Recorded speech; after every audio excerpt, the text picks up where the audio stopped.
totally baseless. Hey, it's Totally Baseless, where the name pretty much says it all. My name's John, and with me is a guy who served Taco Bell at his wedding reception. Dan, how you doing? Made a run for the border. Yeah. And a guy who's still trying to find WKRP on his radio dial. Dave, how you doing? Hey, how's it going? Good, good. You know, it's June 28th was Mel Brooks's birthday. He turned 96. I don't know what he's doing, but he's doing something right to make it that long. But can you tell me what was his first movie? The guy who came out with High Anxiety, Blazing Saddles, but what was his movie first he was movie? in, or the first movie like he He directed? wrote and produced, actually.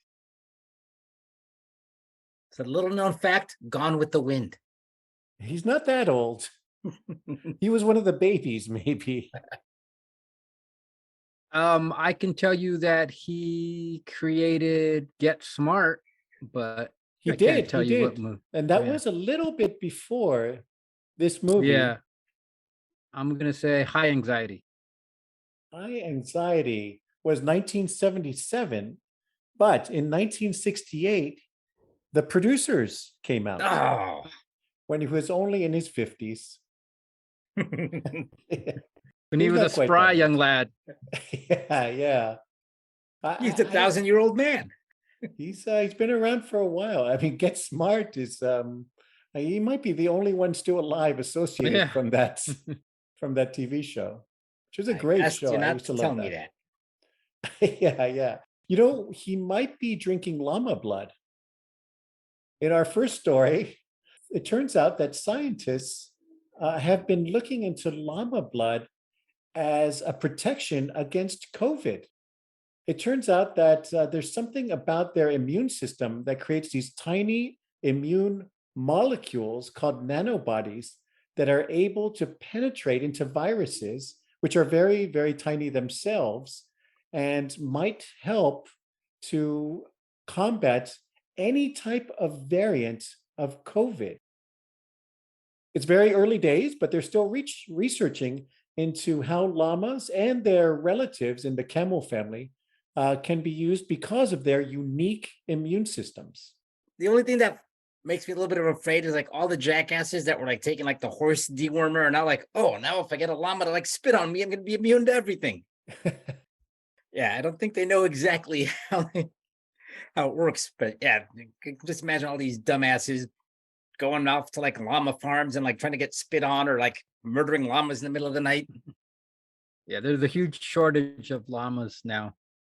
Excuse me, sir. No, I brought this llama from home. Thank you. This is my own personal llama. This is my personal llama for personal use. No, this is an alpaca. They're like, no. We use llamas, not What camels. about the Dalai Lama? Is he extra protected? What if he's reincarnated as an actual llama? Then at least he won't die from COVID. You'll be the Dalai Lama? Dalai Lama. Shama Lama Ding Dong. Rama Lama Ling Ding Dong. I think that's those are pretty old songs there. Okay. So what happens if we cross vampires with the llamas? A new species of super immune vampires. Chupa llamas. Not to be confused with Lorenzo Llamas, who just plain sucks. Before you start trying a llama dewormer, this is pretty early days. They got to figure out how to use it. Apparently, it's very good at protecting the upper and lower respiratory tracts against infections, and maybe against many other diseases as well. So we'll see what happens. Well, that's not the only interesting animal research that's come out lately. It turns out that humans and octopuses have very similar genomes for brain activity. Apparently, there's something called jumping genes or transposons, which are able to duplicate themselves and move around the genome, which gives some cognitive abilities. And people have seen this in a lot of very smart problem solving capabilities that octopuses have been shown to have. I would say I have Mexican jumping genes. Mexicans and octopuses have similar genes. Is that what you're saying?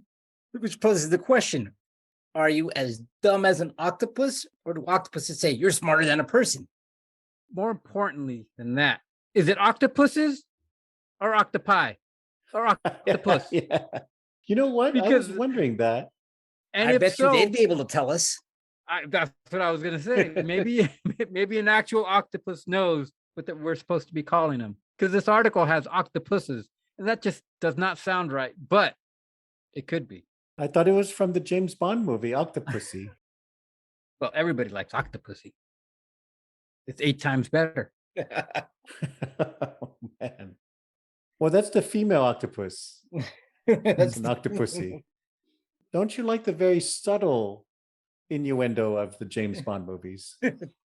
I never got that. Pushy galore. Yeah. But it's a cat. So pussy galore, meaning a lot of pussy, right? So Roger, Yeah. so Roger Moore has to go 8 times pussy. Octopussy. So which is more, octo or galore? Ah, yes, the age-old question. Which James Bond got more pussy? Roger One Moore, got Sean 8, Connery? one got galore. Yeah, that was a zero entendre by James Bond. Right. There's nothing hiding it. Yeah. I wonder if I can read into this what they're trying to say. And once again, our big takeaway between the fact that invertebrate sea creatures might be able to think is James Bond got laid a lot. Yeah. It's the discovery of the millennium. But damn, Roger Moore got a lot of poontang. So this is a case of what's called convergent evolution, where similar traits develop independently to kind of a similar solution to solve a problem. In this case, superior cognitive abilities, if you want to say that about humans. Judging by We're where we've gone with smarter. it, I don't think we're superior. All right, well, let's see if octopuses can come up with an Alexa voice assistant. And more importantly, in this recent announcement by Amazon, if they can make Alexa replicate a dead person's voice. This was demonstrated recently at Amazon's Re-Mars conference in Las Vegas, where they showed the virtual assistant mimicking the voice of a specific person with less than a minute of an example of that person's voice. This brought up the possibility of Alexa imitating a dead person's voice sometime in the future. This is, let me point out, this is not available today or anything like that. Let me point out that the whole less than a minute of the voice is probably total bullshit, because Alexa's always listening. So they're hearing everything that's being said. Yeah. Oh God. Oh dear God. That Like, sounds we could just like my wife, but I My haven't wife. been home this week. But I want to know who's the morbid SOB that wants to have a dead relative like as their Alexa voice. Yeah, that is that poses they're pointing out there are a lot of ethical and moral questions along with this as well, and it may not be the most healthy way for someone dealing with a loss. So they're discussing these kinds of issues and ways they can work to make this something positive. Yeah, because no one wants a nagging wife coming back from the dead, right? And just nagging you even more. I told you to put away the dishes. Can't do anything right. Like, that's all I need is Alexa busting my balls. I'm glad your marriage is going well. Yeah, am I the only one with these type of problems? You're the only one that says it in public. So they're saying this technology could have a potential for education, entertainment, like you're saying. You could use your favorite characters or have Bugs Bunny read stories to your kids, things like that. But since it's pretty open as to what you could program it for, Yeah, it could have things like fraud, like having imitating a CEO's voice to order a wire or a payment, for example. So they won't release it for a while, but it looks like they will need to have some protections for a lot of reasons. I love the fact that they actually have an ethics division, though. It's one guy. Yeah. So, a blog post from Natasha Crampton, who heads Microsoft's AI ethics division. Where is that division located at? Is it really Natasha or is it some artificial intelligence Yeah, acting and as now Natasha? a press conference with Natasha. Yes, we will protect all your sensitive private information. How come we never see Natasha? We just hear her or she writes emails or text, but we never see this Natasha, She's in Canada. You wouldn't know her. like my high school girlfriend. I finally found out See, what happened to her. She works in AI for Microsoft. actually, this would help all these incels that don't have girlfriends. They can actually have Alexa change their voice. You know, they can dim the lights. That's and they not can just creepy go at to all. town. Yeah. This is your version of a legitimate use? Well, I know one guy who's not going to be getting a job with Amazon's AI division anytime soon. The son of this Chinese father who tutored him for a year for a math test. And the son ended up getting a 6 out of 100 points on a very viral video that came out in Weibo. This is in Henan province in China, by the way.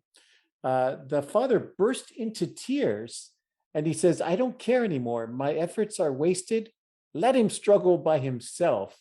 The kid apparently had very inconsistent test results. He ranged from 40 to 90 points in practice tests, but when the real deal came around, he only scored a 6 out of 100. The father apparently tutored his son, he says, daily for a year just to prepare for this math exam. Yeah, that dad sucks. One of them is not good at math. I don't know which one, but one of them, put it this way, both of them together were only able to score 6 out of 100. It's like 3 each, huh? Yeah. I like the dad. I'm done with him. Let him struggle on his own. Because he struggled pretty mightily with you, dude. Yeah. It seems like he wasn't the problem in this equation. I like that the mom was laughing. Yeah, apparently the mom was laughing in the background, which seems to indicate that maybe the son and the wife were a little bit fed up with the father. Maybe he was pressing the son a bit too hard. Yep, people are saying that probably the dad is the source of the problem. He's pressuring his son and berating him now that he actually did the test. So he doesn't look like parent of the year material, no matter what went on here. Yeah. I learned it from you, Dad. Actually, I didn't learn it from you, Dad. Well, maybe. I mean, he could have learned everything completely wrong from his dad. So here's So how what- you find the what does- circumference of a circle. You take pi, divide it by 12. Like, what? Does it say in the article what this guy does for a living? Because obviously it's not a math tutor Yeah. or anything Not- to yeah. do with math.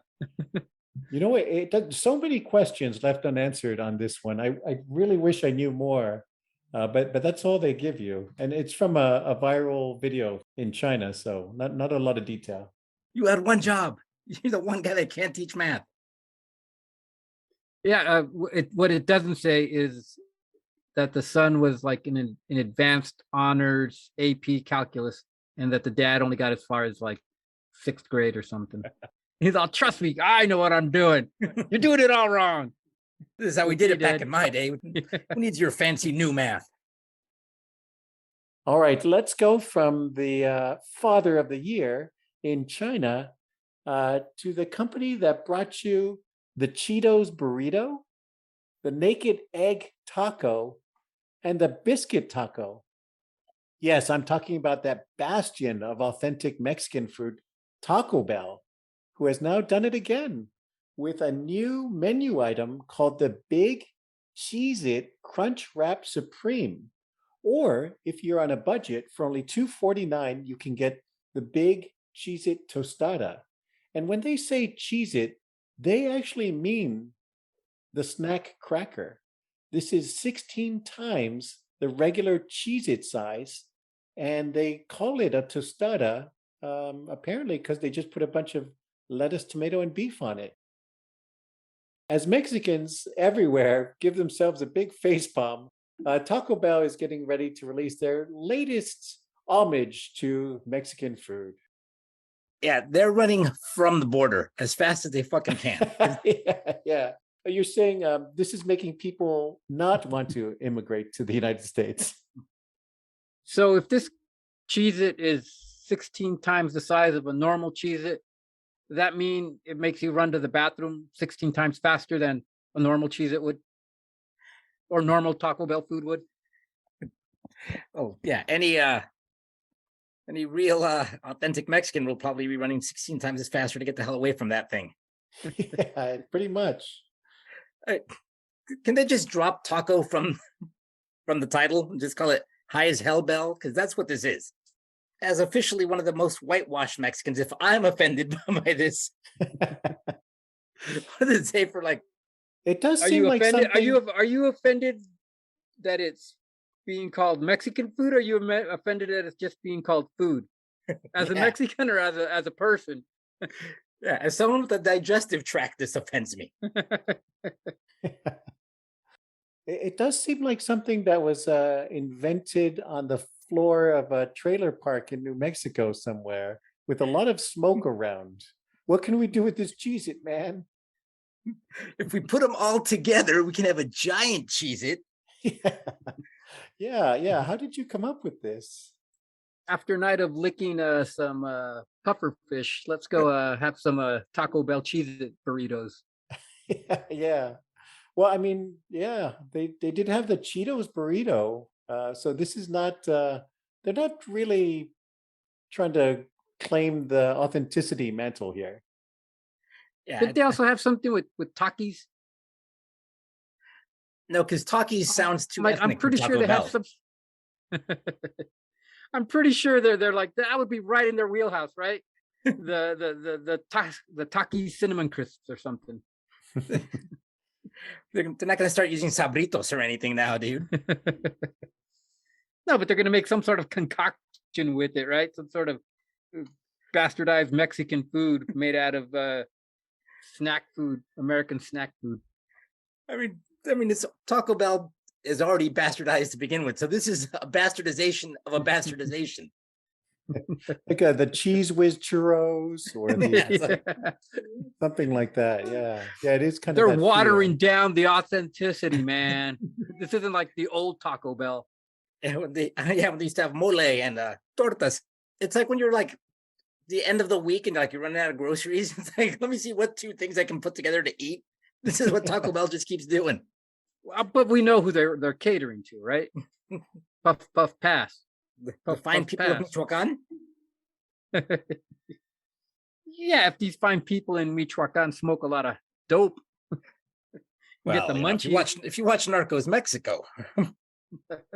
I didn't say import a lot of dope. Oh. I said smoke a lot of dope. They don't get high on their own supply. I think Taco Bell has $0 of imported food products from Mexico to create their menu items. Yeah, Mexicans for that matter. Yeah, according to Liz Matthews, Taco Bell's chief food innovation officer, there are few things that everyone can agree on, but the iconic flavors from Taco Bell menu items and Cheez It, trademarked, snacks appeal to all. And it tells you something that the Taco Bell's chief food innovation officer is named Liz Matthews. Apparently, their previous food innovation officer, Gustavo San Andres Gutierrez, was outvoted for trying to introduce some weird thing called a pupusa. The other members of the food innovation team are Braden Parker, Hunter Smith, and Peyton Lewis. Oh, from the Yucatan Lewises, I believe. Yes. Yeah. And of course, it had ground beef and lettuce and cheddar cheese. Because all Mexican food has ground beef, lettuce, and cheddar cheese. At Taco Bell. Well, officially, I think they don't even say anything about Mexican food in their marketing or website anymore. Yep. Yeah, You would legally, they're think- not allowed. You would think- Yeah, maybe they're not allowed to call it Mexican food. under several lawsuits. Yeah. We just say Taco Bell and food. That's it. You make the assumption that it's Mexican food. No, they don't. They're not legally allowed to call it food either. Yeah. We just But say you can't- Taco Bell and Cheez Its. Yeah, yes. Yeah, that you can do. Well, that's nothing. You should see what's coming around the pike for Taco Bell. They're going to come out with the Heinz ketchup ceviche and the Miracle Whip nachos. Soon coming to a Taco Bell near you. But they're still slinging the Mexican pizzas, though. Those have done very well. That they just brought that back, and yeah, that's a big hit for them. Only What's thing in is, the you know what happens when you order a Mexican pizza in Mexico, right? They You just get a bring you pizza. regular fucking pizza. Yeah, it's called a pizza. Yeah. So basically, just to break it down, no need to eat at Taco Bell unless you're really, really high Or really love Cheez-Its. or really love Cheez Its and Cool Whip and Doritos and Cheetos and all those other really authentic Mexican ingredients. All right, we'll leave it at that. Please hit subscribe. Don't go to Taco Bell. And thank you for listening. See you later. Bye. This sucks. My favorite part of the show.